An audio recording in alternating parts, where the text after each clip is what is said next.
Today on People Now, loved ones gather to mourn and speak out after the deaths of 20 people in that tragic limo accident. Kanye West is getting a presidential lunch. We have details. Plus, almost everybody listening to this will know somebody who's been diagnosed with breast cancer.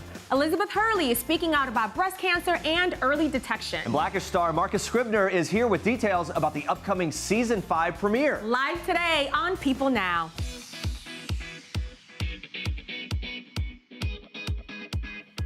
Hey, good afternoon, everybody. Welcome to People Now. Great to see you. A very special Tuesday, guys. Indeed. Because tonight is the American Music Awards. Woo-hoo! There are some amazing musicians going head-to-head to take home awards, but we've got to admit, it's really the performers that we're most looking 100%, Jeremy. So we want to know, which performance are you most excited to see? Is it Cardi B? Yep. Carrie Underwood? Also. Post Malone? What about Taylor Swift? So vote right now and our People poll, or just tweet us with your response using the hashtag PeopleNow. And you're looking forward to?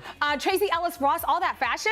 She's got the whole looks Right? going. We're going to She's talk gonna kill about all of that. That's coming up a little later. But for now, here's what you need to know and what's trending today. Starting on a sad note, a community is in mourning after the deadly limo crash that killed 20 people in upstate New York on Saturday. Over 1,000 people gathered at a Riverside Park Monday to honor and pay their respects to the victims of that accident. Details of the crash are still emerging, but Governor Cuomo told reporters Monday that the limo failed an inspection and the driver was not properly licensed to operate the vehicle. Friends and family of the victims are starting to speak out about their lost loved ones. Karina Halls, sister of crash victim Amanda Halls, opened up about losing her sister and her sister's boyfriend, Patrick Cushing. I don't understand how it happened, or why it happened, or why this was able to happen. I don't know why we don't have more safety precautions with these types of things. And, you know, as the days gone by, I found out more and more things wrong, and it just really hurts. It makes me feel like my heart is just sunken so far down, and I've never felt this before. It's like a bad dream to me. Well, the horrific crash, which happened when the limo failed to stop as it reached a T intersection, also killed 4 sisters. One sister being Amy Steenberg and her husband Axel, who were celebrating Amy's 30th birthday the day of the crash. She and Axel were newlyweds who tied the knot on June 30th in Saratoga, New York. Amy's sister, Abby Jackson, and her husband Adam were also killed. They were parents to 2 young children. A friend of the couple tells reporters they were amazing parents who were taken too soon. Another sister killed is Mary Dyson and her husband Robert. The couple had been married since 2009 and had 1 son together. The 4th sister killed is Allison King. According to the Albany Times-Union, she had a degree in speech communications from SUNY Plattsburgh. Such a horrific story. Our sincere thoughts and prayers continue to be with those loved ones at this difficult time. Now we move on to this story. Kanye West's lunch plans. Guys, they're about to get a little more presidential. He's set to meet with President Trump and Trump's son-in-law Jared Kushner on Thursday. According to the New York Times, West will sit down with Kushner first, then go on to have lunch with Trump afterward. The New York Times also reports that West hopes to discuss the availability of job opportunities for former convicts and how to increase manufacturing jobs in the Chicago area where he grew up. Now, news of this meeting comes after West faced a week of backlash over his vocal support of the president, which he shared both on social media and in an unaired onstage rant following his appearance on Saturday Night Live. Now, West cleared both his Twitter and Instagram accounts amid the fallout because a source tells People he realized his rants were becoming unhealthy and wants to, quote, take things down a notch. According to that same source, West's wife, Kim Kardashian, agreed it was time for him to take a social media break and to focus on family instead. The couple share 3 kids, sons Saint and daughters North and Chicago. Well, October is Breast Cancer Awareness Month, and actress Elizabeth Hurley has been teaming up with the Estee Lauder Company's breast cancer campaign for 23 years, helping to fundraise and spread the word about breast cancer prevention and treatment. She's been by the show a few times to talk about her work with this campaign, but this time we were curious, after 23 years, how has she not lost any of her passion for this cause? Watch. When I started, I worried about that. I thought, wow, you know, I'm going back to see the same very nice TV host and I'm talking about the same subject. The fact is, in that year, almost everybody listening to this will know somebody who's been diagnosed with breast cancer. So it's still very fresh to everyone. It's not something that anyone can stop talking about because it's still going on. And sadly, we know that 1 in 8 women will develop breast cancer in their lifetime. But a good statistic to remember is that if it's detected early, there's a 90% chance of survival. Yeah. Which is when it goes right back to those awareness things where we have to say to women, you have to be familiar with your breasts. You have to check them every month, and once you're old enough to get a mammogram, which is around 40, you have to have them regularly. For more information on the campaign and how you can help, visit the web address listed below, and we'll have more with Elizabeth a little bit later in the show, including how her stint on the Royals changed her perspective on the actual royal family. Stick around for that. But Mako, you actually have some more royals for us in Star Trek. That's right, Jeremy. And we are kicking off Star Trek with what happens when people stop being polite and start getting royal. The real world is getting a royal makeover, and Meghan Markle's nephew has joined the cast. So it's a new MTV reality show, which is called The Royal World. So think The Real World meets The Royals. I got it. So here's how it'll work, Jeremy. The series will consist of 6 hour-long episodes that will follow a cast of 9 royals and aristocrats in their 20s. They'll spend the summer together in a mansion in the English countryside while cameras tag along to capture their every move. So MTV promises we'll see inside the cast's lavish family homes and their elite circle of friends to get a truly unfiltered view of their lives. So Meghan's nephew, Tyler Dooley, is the only cast member from America, and he's 25 years old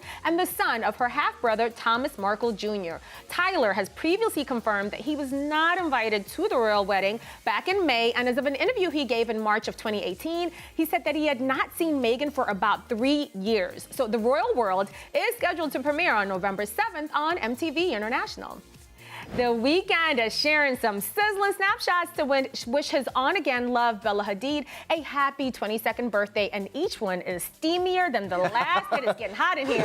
The slideshow he affectionately captioned, "Happy Birthday, Angel," kicks off with a video of the duo kissing in a bar, and then he goes through other intimate moments from their relationship. So let's start with this, a sweet silhouette from an art exhibit, getting cozy courtside at a basketball game, and not 1, not 2, but 3 different shots of the smooches from their world travel. No. PDA much? I like it. Listen, I love it. Great. But it doesn't stop there. There's a pic of them holding microphones. So duet with a Grammy winner, wouldn't that be an ideal date night? And a super sunny selfie. I just want to know, where can I get that lighting all the time? The Weeknd wraps up with a photo set of his beautiful supermodel lady in a bathtub full of rose petals as he affectionately looks on. You know how we like to get all nice and clean with rose petals, of course. Bella and The Weeknd split in November 2016 after a year and a half of dating, but they have rekindled their relationship at Coachella this year and have been spotted out and about in Paris, in Tokyo, and New York since. So I don't know about you, but this time it looks like it's the real deal. Good for them. Moving on For to the first this. time maybe in my life, I want to see you on Blake's team. What? And Whoa! Holy moly! I don't know why. I don't know why. I don't like it. I don't like that I feel that way. You're getting a kiss for that. You're getting Wait. I guess it's true what they say. You keep your friends close and your enemies closer. So Monday's episode of The Voice saw lots of talent and even a few smooches after Adam showed some serious support for Team Blake. So it was contestant Kirk J who told the crowd that he was, quote, country until the day I die after performing a moving rendition of Rascal Flatts' God Bless the Broken Road. Now, even though all 4 judges turned around in their chairs, it was Blake Shelton who came out on top. The country star joking Kirk was his long-lost son. I could totally see it. New episodes of The Voice air Monday and Tuesday nights on NBC. And those are your Star Treks for today. I love that show so much. Stay with us, guys. Barbara Bush is married. We've got all the fun facts about her new mystery husband, Craig Coyne. That's coming up. Plus, Blackish star Marcus Scribner joins us live. Stick around for that. All right, let's hear it. Have a mercy. Was that good? It was close. It was close. John Stamos shared the cutest pic of him taking a dip with his 6-month-old son, Billy, on Monday. So he wrote, "Some days are just better than others" on his Instagram. And can we talk about that shark hat? I don't think I've ever seen anything so cute.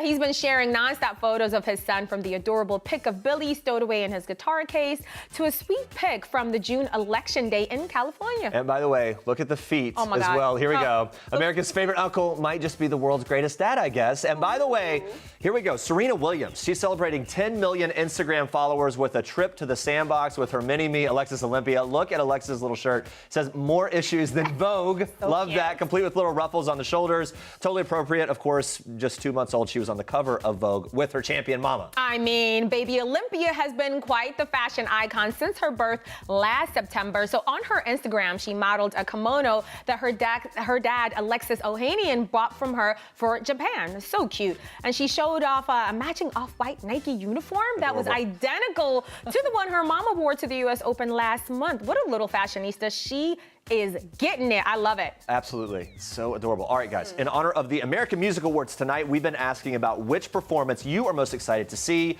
Let's check in on the results so far. They are being tallied as we go. Oh, Taylor Swift. Taylor Swift. Yeah, she always does great. Yeah. She's getting a bump from she's been making a lot of headlines lately. She has. We'll see how that plays out tonight. Keep voting. Jeremy, who do you have? Quickly. I'm going to Taylor Swift too. Let's see what she has to say. But now we move on to this. That's right. Barbara Bush, the daughter of former President George W. Bush and former First Lady Laura, is a married woman. She's married. So who is Craig Coyne, the man who whisked her off her feet? We've got 5 things about him and their relationship that you should know. All right, let's kick it off. Number 1, he's from Atlanta, Georgia, so it's always good to know where a guy comes from. Absolutely. Number 2, he's a screenwriter who sold a show to Comedy Central and created an original Funny or Die series. He's even acted in a few films himself. Multi-talented. Right, multi-talented, but he'll fit right in with the Bush family. He's also dabbled in politics. After he graduated from Vanderbilt University, he served as a page in the U.S. House of Representatives, so that's pretty cool. Very cool. Number 3, they were set up by friends on a blind date last November and made things official in time for New Year's Eve. Number 4, Jeremy, up until very recently, the couple lived on opposite sides of the country. He was in L.A. and Barbara was in New York, but Barbara told People that their romance was very sweet and they'd gotten to spend a lot of time together despite the distance. All that is behind them now. Craig moved to Manhattan the same week they tied the knot to begin their new life together under one roof. There you go. And number 5, he popped the question, get this, in the exact same spot in Maine where Barbara's grandparents, former President H.W. Bush and former First Lady Barbara, got engaged. There you go. I think it's incredibly romantic. Yeah. There we go. Let's move on and talk a little Charmed. Watch this. Hello, ladies. What the? There is an explanation. You are the charmed ones, the most powerful trio of witches. I think it's about sisterhood. It's about like the complicated dynamics between sisters, and like you love each other, you hate each other the next moment, you're like wearing each other's clothes. I know. Yeah. You know, there's like it just feels like a real sisterhood, and I think like kids are gonna watch it and be like, okay, like I know that family, and my family's like that, and like I'm okay, I'm doing okay. You know? Yeah, exactly. The thing I really hope people take away from it is this notion that you can be however you are, and that that's okay. You don't have to fit into a certain box or a certain stereotype to be a woman or a sister or successful or whatever it is. It's just however you are in this world is absolutely fine, and you should be loved and accepted for it. Charmed returns to the CW on Sunday, and Madeline Mantock says that production stayed true to its message by encouraging her to wear her hair completely natural during filming. It's something actually that our network, they said, we just want her hair to be how it is. Oh, really? So that they came push from more them. for Yeah, they push more for the natural hair. Yeah, they like me how I am. I love that. Absolutely. And the reboot, guys, comes 20 years after the original series first aired. And while it will be following new characters, many fans will notice similar aspects of the whole thing. That's right, Jeremy. So it includes the Power of the Three, the Book of Shadows, and they even have a white lighter. So fans know what that's all about. With all the nods to the original series, we had to know if the first Power trio would be welcome for a cameo. That would be amazing. Yeah, like so we would be cool. so lucky. I feel like people would like lose their minds. I know. Yeah. Like I feel like the overarching message of our show is the importance of sisterhood, and so it would be fantastic, and to expand that sisterhood for us to to come together, I think would be amazing. All right, so there was a little bit of backlash from a few of the original sisters because of how the marketing team portrayed the new show. Yeah, when it wasn't really directed at the Power trio, though, we still had to get their take on the whole thing. Watch. None of us have those intentions to ever course. hurt anybody or be disrespectful or make anybody uncomfortable. Like when there was that feeling, we were like, oh my God, that's not what we were trying to do. Yeah. But I'm sympathetic towards that though. Well, completely, absolutely. But I think what's most important is that like there's a lot of positivity around the show too, and we want to focus on that. Like. Yeah, so much positive energy for this. Charmed premieres Sunday, October 14th at 9 p.m. Eastern on the CW. That's right. Now, moving on to this. We've loved watching Elizabeth Hurley as the dramatic queen Helena on The Royals. But we found out in September it's ending after 4 seasons. Talk about devastating. Fans are devastated by this, yes, but it turns out playing a royal actually gave Elizabeth a whole new appreciation for the actual royal family. Appreciation and also jealousy, because I realized that in some ways the royal family are like showbiz people. you know, they're on display, they're critiqued, they're photographed everywhere they go. But unlike showbiz people, because they have this massive, you know, organization behind them, when they go behind closed doors, they're behind them. We don't know what goes on, do we? I mean, we genuinely don't. Right. When they're out, like a celebrity. But when they're inside, they're inside. But we don't have that. You're just always kind of Celebrities like don't have any private life because we don't right. have the Secret Service working for us. We don't have the Majesty's government working for us. We don't have any of that. Yeah, that's a very good point, actually. I think they're luckier. You know, I think Prince William is luckier than Brad Pitt, really, because he gets both. He gets the fabulousness, and then he gets to put his, you know, Ugg boots on at home and stomp around. Could you imagine William and Uggs? Yeah, just hanging out in the house, doing the thing. We couldn't let Elizabeth go without also getting an update on her son, Damien. That's right, Jeremy. He had a little guest starring gig on The Royals with his mom. Now, he was great. Definitely a lot of promise. Yeah, he's only 16, by the way. Super Mom young. says that he actually has to stay in school for 2 more years before he's allowed to really branch out and pursue whatever it is that he wants to do. Very nice. I love their relationship. Now, Elizabeth took us behind the scenes at what their quality time together really looks like. We've got a few games we play. We've got a game called Cat Bingo. Do you know what bingo is? Yeah, bingo. The normal bingo. But then we've got Pussycat Bingo, where there's pussycats across it. Then I'm always in charge. I like to be the caller. Okay. So I call it all out. And he and my mother and whatever friends are there, we play Cat Bingo for some time. And people are like, you guys are out of your mind. What are you doing? If you get one, you have to say meow as you get one. So if I say Persian, they have to look along their cards and see if they've got Persian, then put a red tiddlywink on it and say meow. So that's a fun game that we do. We will do him a favor and not forward this video to all of his classmates.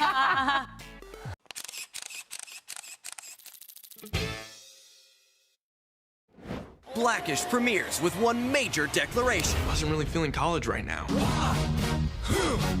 Yeah. Malia Obama took a gap year. You are not Malia Obama! Things get a little crazy. Junior may be in some trouble here. It's been 5 years of Blackish bliss. The hit ABC sitcom is back for another season. Joining us live to break it all down is star Marcus Scribner. Marcus, so good to see you. So good to see you. Looking good. Well. The fall vibes are in fall the game. Attire. Doing it. Very much in effect. Jack-o'-lantern look. There you go. Yeah. Hey, congratulations on this. So the 100th episode's coming up. Yes. We hear it's going to be a musical. It is. Singing, dancing, the whole thing. The whole nine. You know, I'm not very much of a singer or a dancer, nor do I have any rhythmic talent whatsoever. Really? Oh. But did you do it for this? I mean, come on. You have to. I'm on the payroll. So, you know, we're breaking out all the stops. What was tougher, the singing or the dancing for you?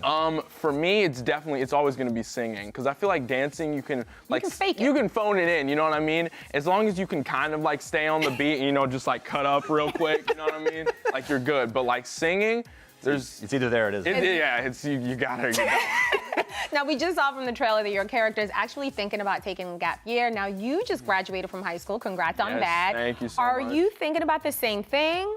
I am actually currently in the midst of a gap year. I will be attending USC fall 2019, which is exciting, pretty hyped for that. But, you know, I was deciding, I was like, you know, I want to take some time for work and just kind of like, you know, discover myself, man. Fair enough. As an individual. Find out who I really am. Travel the world. Australia, here I come. Do you know what you're going to be studying there? Well, right now I'm psychology program, but I want to switch over to business finance. Oh, good for you, look man. at Handle that. the money, the paper. You know? All right, yeah. Know how it's all working. Your co-star Yara Shahidi, she's at Harvard. Mm-hmm, she is. Has she been an inspiration for you during all this? Maybe some advice on college? Yeah, Yara, she helped me with my UC applications because she's just like a super next level genius. I mean, of course she got into Harvard. I mean, that's mind-boggling, Yeah, right? But yeah, Yara is the homie, and we've definitely been on the same path. Like, we both really appreciate school and want to make sure that education is at the forefront. So mad props to Yara. Right. Yeah, no, we can't forget about your other co-star, Miles Brown.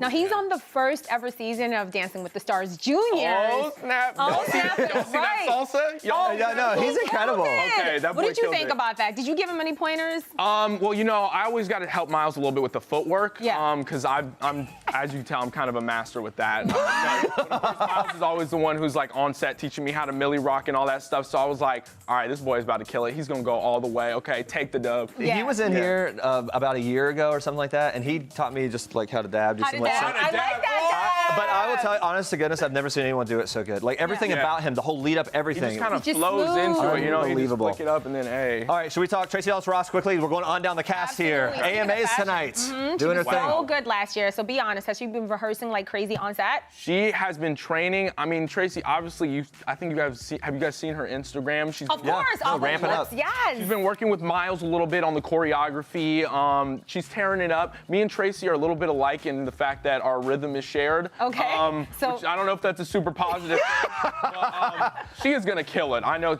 Tracy is just amazing. I mean, just everything that she does, her fashion sense, her hilarity, like she's amazing. She's amazing. You're amazing. The whole cast is amazing. I'm going to give you this because we are about to do a little something. Oh, we wanted to get to know the Blackish family a little better with the game that we've dubbed Scribner's Superlatives. Oh. That's right.